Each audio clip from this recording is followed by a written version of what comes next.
खूबसूरत लड़की अकेले सो रही होती है। जब ये गहरी नींद में होती है तभी इसका ब्लैंकेट कोई खींचता है, जिसकी आवाज़ से इसकी आंखें खुल जाती है। जैसे ही वो चेक करने के लिए उठी तभी कोई उसके बालों को पकड़कर उसका सर तकिए में पटकता है, और ऐसा करने वाला कोई और नहीं बल्कि खुद उसका बाप होता है। लड़की अपने फादर से पूछती है आपको क्या हुआ, लेकिन वो कोई जवाब नहीं देता और वो अपनी बेटी के जिस्म पर गंदी निगाहों से देख रहा होता है। वो अपना चेहरा अपनी बेटी के सामने लेकर आता है और बोलता है मेरी बेटी कितनी बड़ी हो गई है। लड़की अपने पिता की इन बातों को सुनकर बहुत डर जाती है।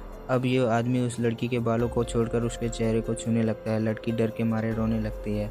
उसे जरा भी समझ नहीं आ रहा था कि उसके साथ क्या हो रहा है। तभी उसके फादर उसे छोड़ के चले जाते हैं। जैसे ही अगली सुबह होती है हम लोग लड़की की माँ को खाना बनाते हुए देखते हैं। इस लड़की का नाम मैरी है। मैरी यहाँ पे बैठे बैठे सोच रही थी कि कल रात मेरे साथ जो हुआ क्या मुझे अपनी माँ को बताना चाहिए। तभी उसकी छोटी बहन और उसका छोटा भाई दोनों नाश्ते के टेबल पर आते हैं। कुछ ही देर बाद में इन लोगों के फादर भी यहीं आकर बैठ जाते हैं और ऐसे बिहेव कर रहे थे जैसे कल रात कुछ हुआ ही ना हो।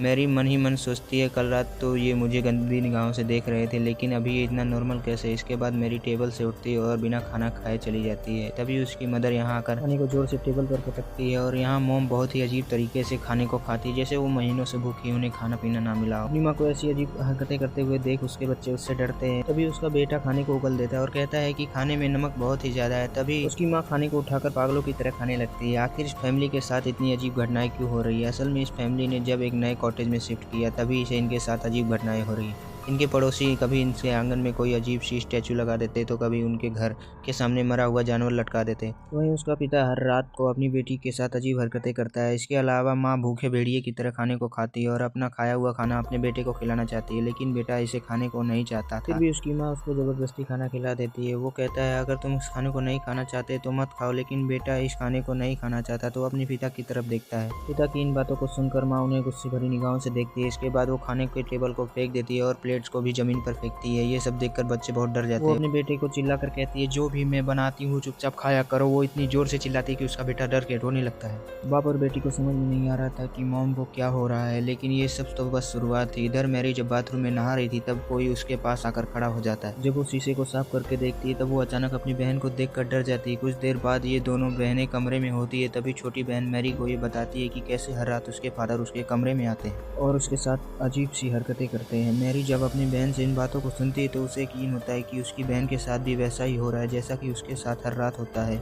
ये लोग अभी बातें ही कर रहे थे तभी इनके पिता यहाँ अचानक आ जाते हैं। इनके पिता ने इन दोनों की बातें सुन लेती है। अचानक वो एक चाकू निकाल कर इन दोनों पर हमला कर देते हैं। मैरी उन्हें धक्का देकर गिरा देती है और ये लोग अपनी जान बचाकर कमरे में भागते हैं। फिर उसके पिता उसके सामने आ जाते हैं और मैरी के बालों को पकड़ लेते हैं। वो कुछ देर इन दोनों को देखते हैं और फिर मैरी को उठाकर सीढ़ियों पर फेंक देते हैं। मैरी को सीढ़ियों पर चोट लग जाती है जिससे वो बेहोश हो जाती है। वहीं मैरी की बहन है ना डरकर वहाँ से भागने लगती है। जब वो पीछे मुड़कर देखती है तो पाती है कि उसके पिता वहाँ नहीं है। इधर उसके पिता स्टोर रूम में गए, वहाँ से एक हथौड़ा लेकर बाहर आए और तब इधर मैरी को होश आता है। वो अपनी बहन को ढूंढने निकल जाती है। तभी अचानक ऐसा लगता है जैसे कोई उसके पीछे है। वह जैसे ही पीछे मुड़ सामने उसके पिता हथौड़ा लेकर खड़े थे। वो हथौड़ा लेकर मैरी पर हमला ही करने जा रहे थे। तभी उसकी बहन है ना जोर से चिल्लाती है।